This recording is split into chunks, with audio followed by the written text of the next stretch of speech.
This Impact Wrestling review was brought to you by 5 Hour Energy.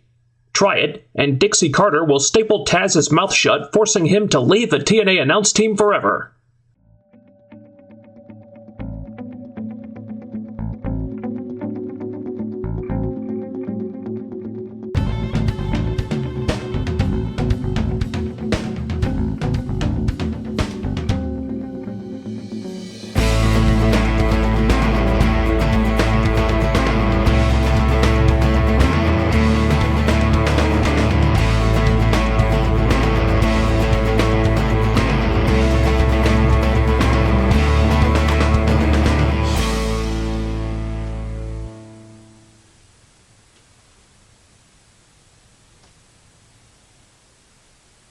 So you're all set? You know what you need to do?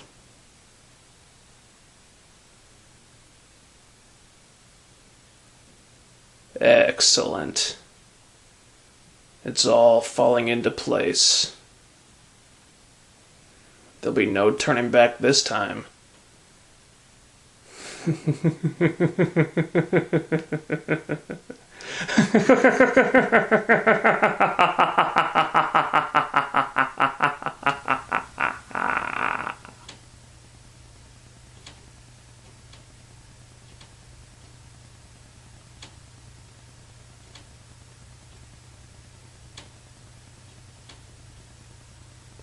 What the f? How can TNA be selling Aces and Eights merchandise? These clowns are supposed to be an outside invading force not associated with the company. TNA wouldn't own the rights to the gimmick. Are we supposed to believe that the Aces and Eights gave TNA the rights to their gimmick and their logo so the company that they've sworn to destroy could merchandise it and make money off of it? How the hell are we supposed to... Oh god, this stupid storyline is just... Oh Christ. Alright, look. It's taken me a long time, but I finally realized what I have to do. I finally realized that I need to give up. I have to give up on the Aces and Eights angle altogether. Not just giving up on hoping to get any real entertainment out of it. I passed that point months ago. I mean, giving up on hoping this angle will ever make sense. Because it doesn't make sense. Many of us can and have poked holes in this storyline until we're blue in the face, but when you get right down to it, this angle has been so sloppily executed, and the plot holes have become so huge that trying to make any sort of sense out of it is an exercise in futility. It's a tough pill to swallow. I really do want this thing to make sense because I appreciate a well-told story when I'm given one, but we're so far removed from that now. And for my own sake, I just have to tough this thing out and hope that the writers wrap up this embarrassment of a storyline sooner than later so we can all just put it behind us. So this week we start with Hogan. Naturally, he comes out first, that way he gets the biggest pop. And he kills some time pandering to the UK crowd before setting up a series of matches that'll help him make his decision about who gets the shot at Jeff Hardy at Lockdown. And I like this. If for no other reason than it meaning that you've got 8 guys that could conceivably vie for the world title. If this were WWE, the choice would be between about 3 people, and they wouldn't even bother with a tournament or whatever this is. So that was a nice idea, and it set up the through line for the rest of the show. Then Hogan brought out Sting, who he called the greatest wrestler of all time. Because out of every star on the roster, Sting is the one who desperately needed a rub like that, right? Whatever. Sting is going to choose 3 guys from these matches to be on his team when he faces the Aces and Eights in Lethal Lockdown. I like this as well, because it ties both angles together in a clean and logical way that makes sense. But I'll tell you what doesn't make sense.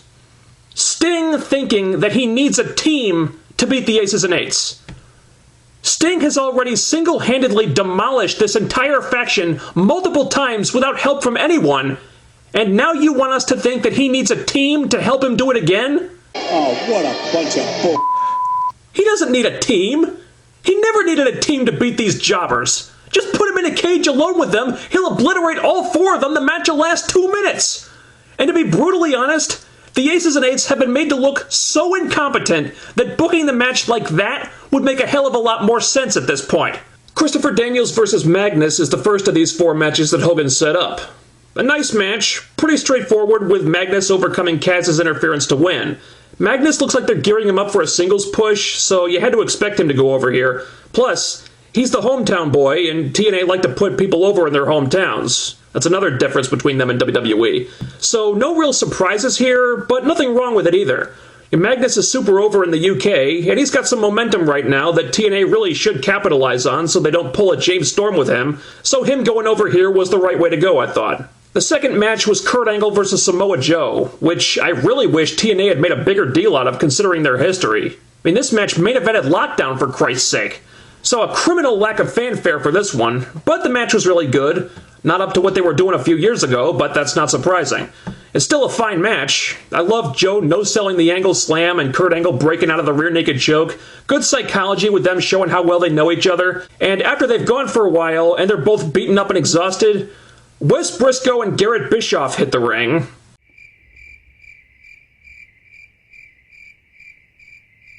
They cause a DQ, they beat the faces down for about 10 seconds. And then Joe and Angle just get right back up, poon these 2 scrubs, and throw them out of the ring like they're the biggest jobbers on earth. And since they're members of the Aces and Eights, that's pretty much exactly what they are. You guys suck. You know, I liked the match. That was really good. But the finish seemed kind of pointless because it served to do nothing but reinforce what complete and utter losers the Aces and Eights are. And, well, we already knew that. This whole show is ridiculous. Then came something that I thought was great. They brought out the other British boot camp contestants, Party, Marty, Skrull, the Blossom Twins, and gave them a match on the show. That's awesome. It wasn't necessary, it had no storyline significance, nothing to do with Lockdown. It was really just fan service to give the UK crowd a treat, seeing their hometown heroes on a big stage like this. And what the hell is wrong with that? I thought this was a really classy thing for TNA to do. Going that extra mile to make the fans happy, that was really damn cool of them. And that's another difference between them and the other guys. When WWE goes to the UK, you don't get the sense that it's a big deal to them, because it's really not.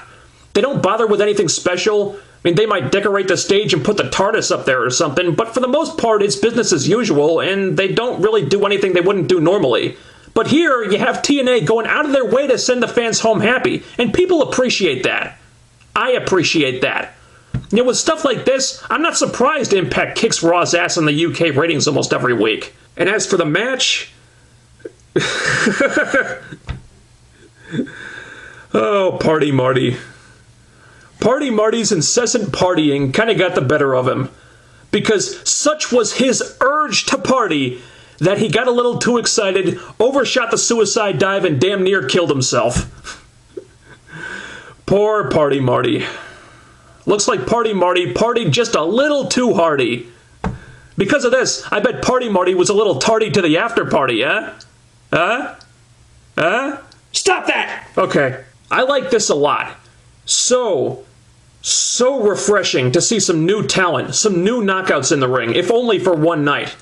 The suicide dive was unfortunate. I don't know if Marty overshot him or if Goddard was out of position or what, but that was a nasty landing.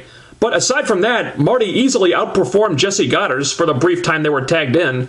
The Blossoms looked a little nervous being in front of that many people, but they were solid for the most part and they held up their end nicely. The British boot camp crew looked like they belonged there. And yes, I do still expect them all to get signed eventually. The twins are already on their way. We saw in the Backstage Pass show that Dixie Carter invited them to return to America to train with TNA and earn contracts that way, which I assume means they'll be heading back to OVW. So they're inching closer to getting signed officially, and I suspect Marty is too. I don't see why TNA would pass on them at this point. They need new X Division guys, they need new knockouts, so I figure it's just a matter of time, and I think they should all be signed, and I'll tell you why. British Boot Camp represented the great job that TNA has done in tapping into the UK market in a lot of ways WWE is not really bothering to.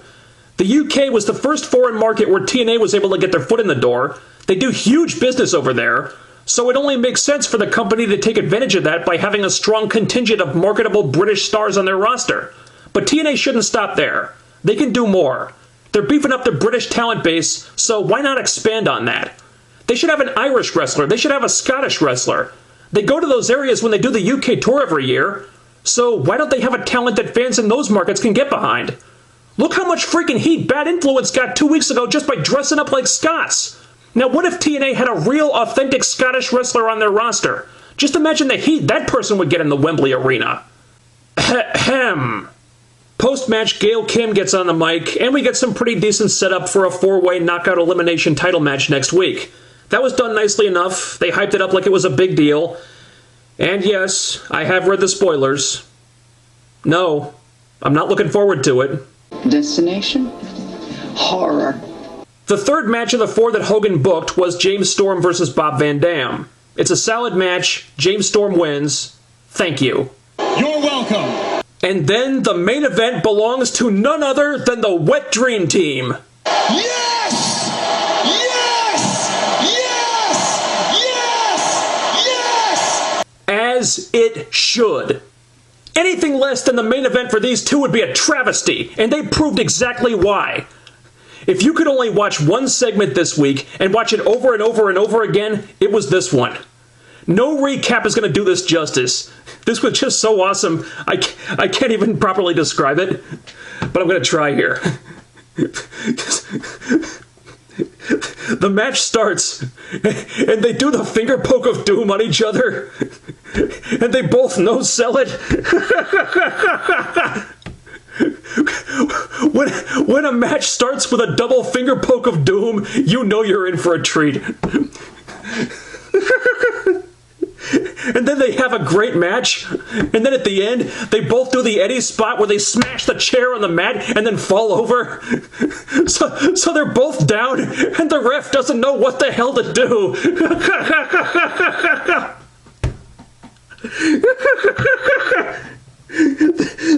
This was pure fucking gold.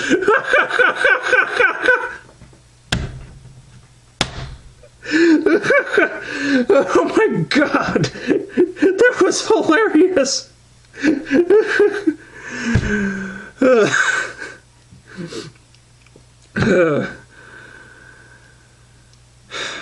And then Los Stereotypicos come out and spoil all the fun. And they are greeted with a chorus of boos from the audience. No one in the arena is happy to see these schmucks, and I don't blame them one bit. Aries and Rude were entertaining as hell in this match, and then these losers had to go and ruin it. No! No! No! They caused Aries and Rude to both get counted out, which did prevent one of them from having to do the job at least. As a way of continuing the feud, this did what it needed to do. Problem is, I don't want the feud to continue. I don't think anyone does. Los Stereotypicos have not caught on. The fans are turning against them because every single heel team they've feuded with has been so much more dynamic and entertaining than they are, and all they're doing is dragging the Wet Dream Team down to their level. Nobody cares about you guys. At all. TNA, Aries and Rude are too good for this feud, and you damn well know it. If you have to drag this out until lockdown, so be it. But at the pay-per-view, just let the Wet Dream Team run roughshod over these jokers so they can put this waste of their time behind them and move on to collecting all the championships like they want to. Yes! For the final segment, Hogan comes out to announce who gets Jeff Hardy at Lockdown, but gets interrupted by the Aces and Eights.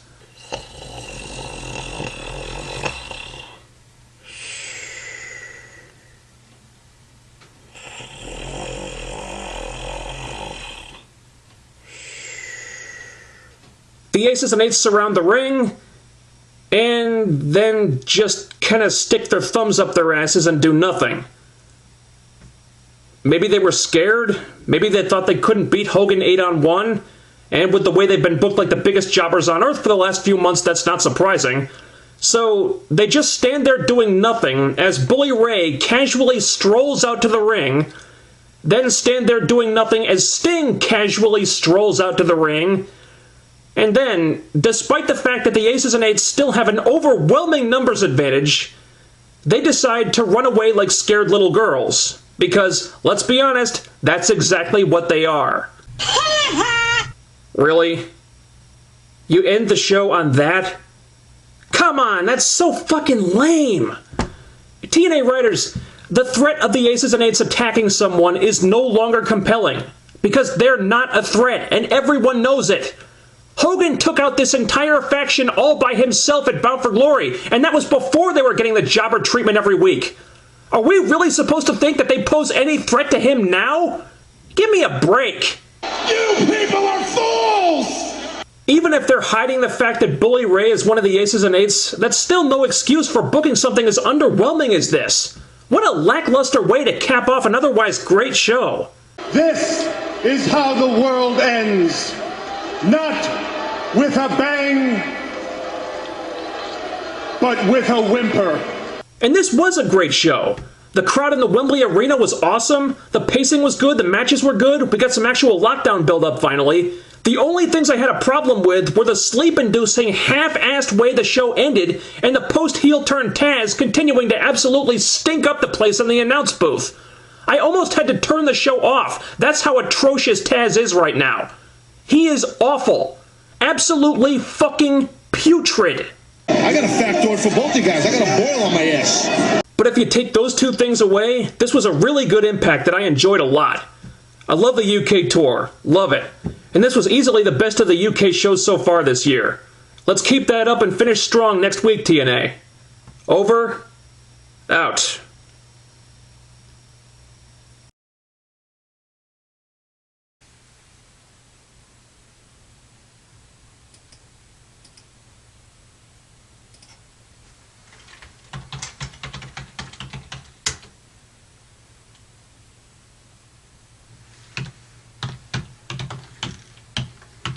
Alright. Certain someone has been bitching about some big announcement for weeks. Let's see what all this noise is about. What the hell? Might be good for a laugh.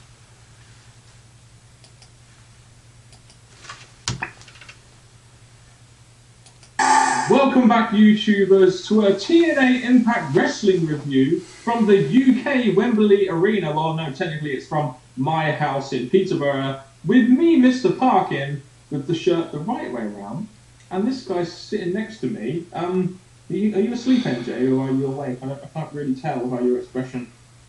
Oh, he's waking up. He's NJing up, people. Subscribe down below. Comment your thoughts on this show down below, and also give this video a like as well, as that always seems to go. So we didn't really even get the announcement as to who the #1 contender would be. So all this pretty much led to nothing. Yeah. Get to the fucking point. I mean, how much of a pussy faction is this ace? God, why is he friends with these losers? Oh, God, just... Now I'm terrible. I'm wasting my fucking time. Before I get finally. Let me You decided to show up. Thank all you. you worthless mortals. God damn, this better be good. Valentine's Day. You make me laugh. Who cares about Valentine's Day? Show your love by coming to me and saying something to my face. Because believe me, you will not walk away with a smile on your face. Now for the moment you've all been waiting for, my big announcement. The Ace and Eights faction are absolutely worthless. They are absolutely That's your nothing. announcement? They mean We already nothing knew to that. me. So why not Look at who give their this leader royal is. It's a wonder they can tie faction their own to the real shoes. leader of the Aces and Eights, Fool Killer.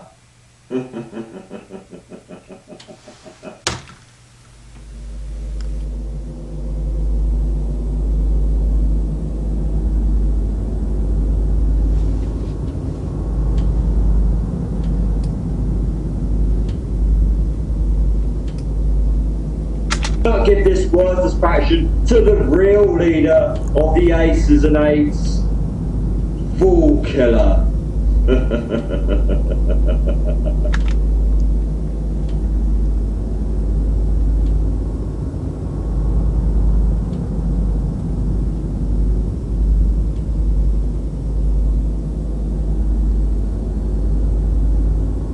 Well, well. Isn't that interesting?